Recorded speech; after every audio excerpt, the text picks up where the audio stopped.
नमस्कार, IBC 24 की खास पेशकश पड़ताल में आप सभी का स्वागत है। आज पड़ताल में देखिए कि कैसे इंदौर शहर में 6 युवाओं की जहरीली शराब पीने से मौत हुई, कैसे जहरीली शराब की इंदौर शहर में एंट्री हुई, कैसे आबकारी विभाग और पुलिस विभाग हाथ पर हाथ धरकर बैठा रहा।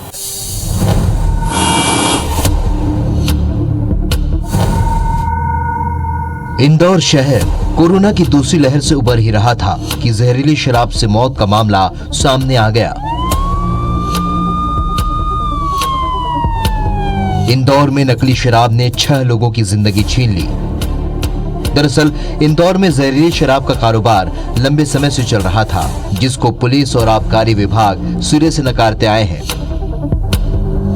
मगर जब 6 युवाओं की मौत जहरीली शराब के कारण हुई तो पुलिस ने खुद स्वीकार किया कि शहर में नकली शराब बेची जा रही है। इंदौर शहर में पश्चिम क्षेत्र में 2 अलग अलग पैराडाइज और सपना बार में शराब पीने से 5 लोगों की मौत हो गई। पहले तो पुलिस और आबकारी विभाग ने इस मामले को दबाने की कोशिश की, मगर जब इसमें एक और युवक की तबीयत बहुत ज्यादा बिगड़ गई, तब जाकर जिम्मेदारों ने ये माना कि इन दोनों बार में अवैध तरीके से लाई गई शराब बेची गई और इसी से न केवल 5 लोगों की मौत हुई, बल्कि इनमें कुछ लोग बीमार भी हुए हैं। अब जहरीली शराब से मौत की पूरी क्रोनोलॉजी समझिए। 23 जुलाई से 27 जुलाई तक इलाके के पैराडाइज और सपना बार पर कुछ लोगों ने शराब पी। दोनों जगह पर उन्होंने रॉयल स्टेक कंपनी की शराब बार से खरीदी। 24 जुलाई को एक व्यक्ति की तबीयत बिगड़ी और उसकी मौत हो गई। 25 जुलाई को दूसरे शख्स की भी तबीयत खराब हुई और उसकी भी मौत हो गई। इसके बाद इन्हीं के 2 और दोस्तों की मौत हुई और साथ ही सपना बार में शराब पीने के बाद 2 लोगों की मौत की बात भी सामने आई। 23 जुलाई को थाना एरोड्रम क्षेत्र अंतर्गत पैराडाइज बार में रॉयल स्टेक शराब का सेवन करने पर 7 दोस्तों में से 2 दोस्तों की दुर्भाग्यपूर्ण मृत्यु हुई और एक अन्य बीमार हुआ। उसके समीप थोड़ी आगे ही थाना बाणगंगा क्षेत्र में स्थित सपना बार पे भी रॉयल स्टेक शराब का सेवन करने के बाद 2 युवकों की दुर्भाग्यजनक मृत्यु सामने आई, एक 26 तारीख को और एक 27 तारीख को। एक प्रकरण सामने आया है जब एक युवक ने स्थानीय स्तर से एक अन्य युवक से रॉयल स्टेक की एक बोतल ली, जिसके पीने के बाद उसकी तबीयत खराब हुई। पैराडाइज बार और सपना बार के संचालकों को इंटरोगेट करने पर ये बात सामने आई कि उन्होंने लाइसेंसी दुकान के अतिरिक्त अन्य व्यक्तियों से भी रॉयल स्टेक शराब खरीदी थी। इससे इस बात की आशंका को बल मिलता है कि किन्हीं लोगों ने स्थानीय स्तर पर आसपास कहीं रॉयल स्टेक बनाई हो और वो जीवन के लिए हानिकारक हो। जहरीली शराब पीने से युवकों की तबीयत बिगड़ी और फिर इन लोगों को CHL अस्पताल भर्ती कराया गया। CHL हॉस्पिटल में भर्ती युवक के परिजनों का कहना था कि डॉक्टर से हमारी बात हुई है और इन्होंने जहरीली शराब की शंका जताई है। उसने भी पैराडाइज में दोस्तों के साथ बैठकर पार्टी की थी। इसमें अभी तक जो सब साथ में बैठे थे, मेरा दोस्त था उसमें रिंकू वर्मा और उसके साथ में एक अभिषेक अग्निहोत्री था और इसमें जो साथ में है वो उनकी 3 लोग अभी की मृत्यु हो चुकी है। सिम्टम यह है कि इनका सर बहुत तेज दुख रहा था और अभी दिखना बंद हो गया था। हाँ, डॉक्टर ने तो बोल रहा है जहरीली शराब के सिम्टम है। इस पूरे मामले में न केवल आबकारी विभाग बल्कि पुलिस विभाग की भी बड़ी लापरवाही सामने आई, क्योंकि जहरीली शराब का मामला सामने आया तब पुलिस के जिम्मेदार अधिकारी मौन थे और दूसरी तरफ एक के बाद एक मौत होने लगी। इंदौर के पश्चिम क्षेत्र के SP महेश चंद्र जैन ने मीडिया में बयान जारी करते हुए कहा कि बाहर से शराब न खरीदें और रॉयल स्टेक कंपनी के बोतल में नकली शराब का बड़ा स्टॉक शहर में आया हुआ है और पैराडाइज बार और सपना बार पर लूज शराब बिकने के कारण युवकों की मौत की घटना सामने आई है। जिन जगहों पर ये शराब बेची गई वहां पर सिर्फ लाइसेंस ऑथराइज दुकानों से शराब खरीदकर बार मालिक शराब दे सकते थे, लेकिन उन्होंने अवैध शराब खरीदी और सब पुलिस और आबकारी विभाग के नाक के नीचे होता रहा। लेकिन किसी को कोई भनक तक नहीं लगी। एसपी मीडिया में बयान जारी करते हुए लोगों से कहते रहे कि शहर में नकली शराब बिक रही है, बाहर से कहीं से शराब न खरीदें और जानकारी मिले तो पुलिस को सूचना दें। जबकि पहले खुद ही एसपी महेश चंद्र जैन ने शहर में नकली शराब बेचने की बात को सिरे से खारिज किया था। तो जिन्होंने अधिकृत दुकान के अतिरिक्त अन्य कहीं से भी शराब खरीदी है, चाहे वो कोई सी भी ब्रांड की हो, वो जीवन के लिए हानिकारक हो सकती है। कृपया उसका उपयोग ना करें और सामने आए, पुलिस को सूचना दें। मैंने अपना मोबाइल नंबर भी दिया है, कंट्रोल रूम का हमारे सभी अधिकारियों का नंबर है। कृपया करके सामने आएं और सूचना दें जिनसे वो स्थानीय स्तर पर अवैध रूप से शराब खरीदते हैं, क्योंकि ऐसी शराब जीवन के लिए हानिकारक हो सकती है।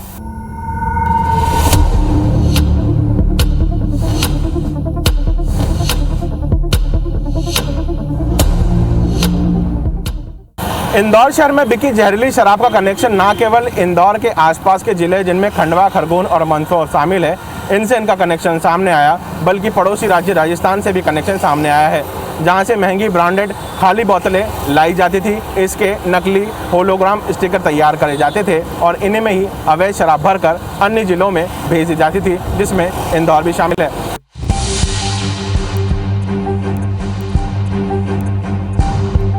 इंदौर में अवैध शराब की तस्करी का रास्ता खरगोन और खंडवा से खुला और इंदौर शहर के कई बार में बेची जा रही थी। दरअसल खंडवा में अवैध शराब बनाने वाले कालका प्रसाद के यहाँ से द्वारकापुरी के रहने वाले बंटी के माध्यम से खंडवा से जहरीली शराब इंदौर पहुंची और फिर इन दोनों से बार के संचालकों ने अवैध तरीके से शराब खरीदा और लोगों को बेच दी, जिनको पीने के बाद लोगों की मौत हुई।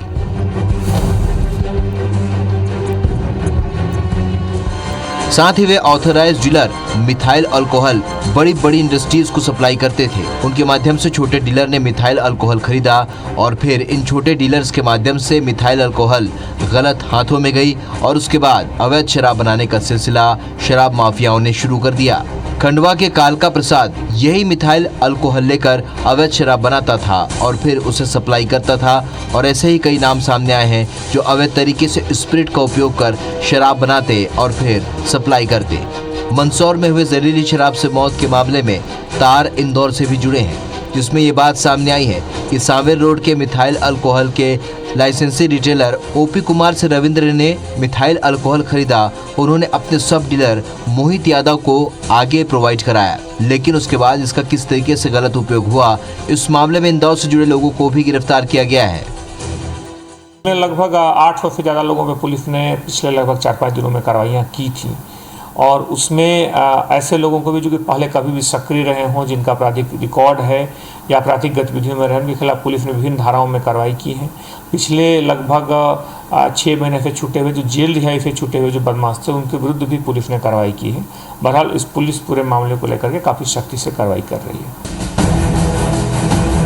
सांवेर के साथ साथ शहर के नजदीक इंडस्ट्रियल इलाके पीथमपुर से भी पुलिस को ये अंदेशा है कि कई अलग अलग फैक्ट्रियों से मिथाइल अल्कोहल सप्लाई की जा रही है। दरअसल ये केवल हॉस्पिटल की सप्लाई की जाती है और इसका उपयोग अवैध शराब एसोसिएशन के सदस्य के साथ बैठकर इस बात की जानकारी ली जा रही है कि पिछले दिनों में मिथाइल अल्कोहल कितनी मात्रा में कहां भेजी गई और इस प्रकार की गड़बड़ी बड़ी इंडस्ट्रीज से सामने आती है, तो इस मामले में और बड़ा खुलासा अवैध शराब को लेकर सामने आ सकता है। जो इंडस्ट्रियल स्पिरिट है, इंडस्ट्रियल यूज के लिए जो स्पिरिट का प्रयोग किया जाता है, समान तौर पर देखा गया है कि वो मिथाइल अल्कोहल से जुड़ा रहता है और वही मुख्य तौर पे जानलेवा है। इसके लिए उसके परिवहन और वितरण को लेकर के उद्योग विभाग से समन्वय करके उस सारी जानकारियाँ दूसरे विभागों के पास भी रहें, पुलिस के पास भी रहें, ताकि इनके वितरण और परिवहन पर निगाह रखी जा सके, ताकि यह इस तरह की घटनाओं को रोकने में मदद मिले। बहरहाल इसमें आने वाले दिनों में इसकी किसी भी तरीके से जीरो टॉलरेंस पे इस तरह की घटनाओं के प्रति कार्रवाई करते हुए कड़ी कार्रवाई सुनिश्चित की गई है और साथ ही साथ सभी विभागों के साथ एक समन्वय बना करके इसमें उचित रणनीति भी तैयार की गई है।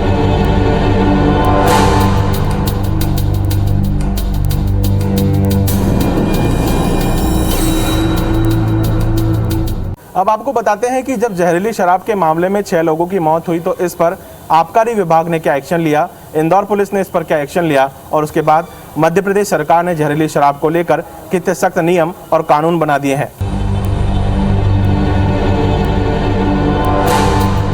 शहर में अवैध शराब से 6 लोगों की मौत हो जाने के बाद पुलिस विभाग और आबकारी विभाग दोनों कुंभकर्ण की नींद से जागे और इस मामले में आबकारी विभाग और इंदौर पुलिस ने अलग अलग कार्रवाई की, जिसमें अब तक 10 लोगों की अवैध जहरीली शराब के मामले में गिरफ्तारी हो चुकी है, जिनमें से 6 लोगों के खिलाफ रासुका की कार्रवाई भी की जा चुकी है।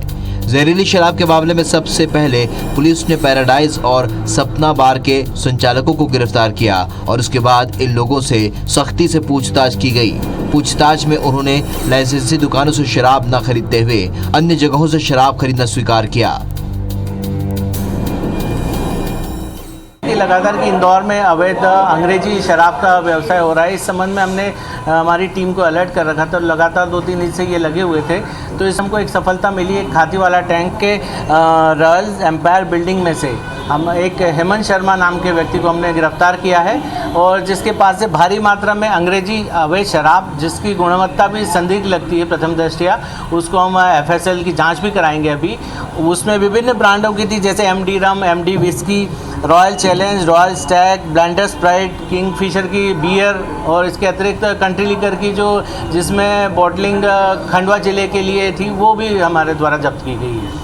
आबकारी विभाग भी लगातार इसमें सक्रिय है और ऐसे और हम लगातार एक्टिविटी करें। अभी विगत 2-3 दिन पहले हमने भी 100 पेटी का शराब एक ट्रक के साथ पकड़ी थी और लगातार हमारे पिछले माहों में लगातार कार्रवाइयाँ की गई है। तो चूँकि हमारा जितने हमारे स्टाफ है उसके साथ हम जितना मैक्सिमम कर सकते हैं वो कर भी रहे हैं और ऐसे जो आपराधिक तत्व हैं या आपराधिक तत्व जो लाइसेंसियों में भी शामिल हो सकते हैं तो उनके विरुद्ध भी हम उतनी ही कड़ी कार्रवाई करेंगे जितने कि एक जो सामान्य अपराधी होता है उसके विरुद्ध भी हम उससे गंभीर कार्रवाई करने के लिए प्रपोज करेंगे। इस मामले में इंदौर पुलिस ने पैराडाइज बार और सपना बार के संचालकों को न केवल गिरफ्त में लिया बल्कि पुलिस ने कुल 10 लोगों को गिरफ्तार किया है और 6 लोगों के खिलाफ रासुका की कार्रवाई इंदौर पुलिस द्वारा की जा चुकी है। साथ ही पुलिस ने अब आसपास के इंडस्ट्रियल इलाकों में मिथाइल अल्कोहल को लेकर सख्ती के लिए पूरे संभाग में अधिकारियों को सर्चिंग के लिए निर्देशित कर दिया है। तो वहीं इंडस्ट्रियल एरिया में वहां के एसोसिएशन के साथ बैठक लेकर इस बात की जानकारी भी निकाली जा रही है कि लॉकडाउन से लेकर अब तक कितनी मात्रा में कहां तक सप्लाई की गई है। इंदौर पुलिस ने साफ कर दिया है कि अब शराब माफियाओं के खिलाफ पुलिस सख्त से सख्त कार्रवाई करेगी। पूरे मामले को लेकर के कड़ी कार्रवाई सुनिश्चित की गई है। इस पूरे मामले में अभी 10 से ज़्यादा लोगों को गिरफ्तार किया गया है। इसमें लगभग आधा दर्जन लोगों के विरुद्ध NSA किया जा चुका है। इसमें जुड़े हुए जिन जिन क्षेत्रों में जिन जिन लोगों की पहचान है उनसे सारी सूचनाएं लेकर के दूसरे राज्यों में भी टीमें भेजी गई हैं। इसमें दूसरे राज्यों में जहां से स्टिकर आने की सूचना है और छपने की सूचना है, होलोग्राम जो उपयोग किए गए हैं उनमें दूसरे राज्यों में भी टीमें भेजी गई हैं। बहरहाल पूरे मामले में सभी आरोपियों को पकड़कर धारा 304, 308 IPC के अंतर्गत कड़ी कार्रवाई सुनिश्चित की गई है। इस मामले में मध्य प्रदेश सरकार ने सख्त कदम उठाया है। प्रदेश सरकार ने साफ कह दिया है कि अवैध शराब बेचने वालों के खिलाफ न केवल उम्र कैद की सजा होगी बल्कि उसमें फांसी की सजा भी होगी। साथ ही इस तरह के माफियाओं को जड़ से खत्म करने के लिए प्रदेश सरकार ने गैंगस्टर एक्ट बनाने की तैयारी कर ली है। इसमें न केवल गैंगस्टर बल्कि उनके सहयोगियों के खिलाफ भी विशेष टीम गठित कर कार्रवाई की जाएगी, जिसका प्रस्ताव जल्द कैबिनेट में रखा जाएगा। संगठित अपराधों को काबू में करने गैंगस्टर एक्ट लेके मध्य प्रदेश में आ रही है। इसका नाम मध्य प्रदेश गैंगस्टर विरोधी विधेयक होगा।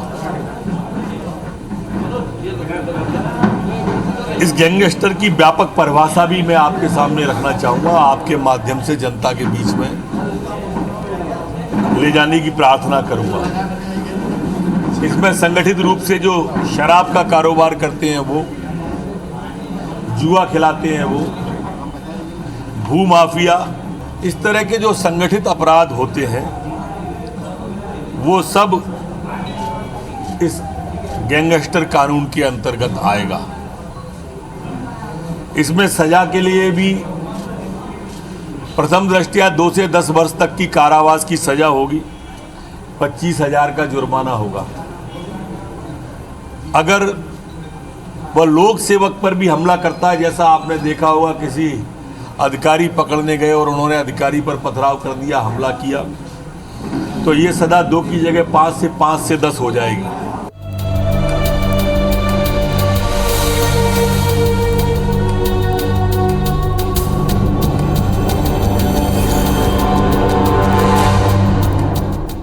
जहरीली शराब को लेकर बने पड़ताल में आपने देखा कि किस तरीके शराब माफियाओं ने अपना अवैध साम्राज्य न केवल इंदौर बल्कि आसपास के जिलों में फैलाया, और अब किस तरीके से आबकारी विभाग और पुलिस विभाग इनके अवैध साम्राज्य को खत्म करने में लगी हुई है।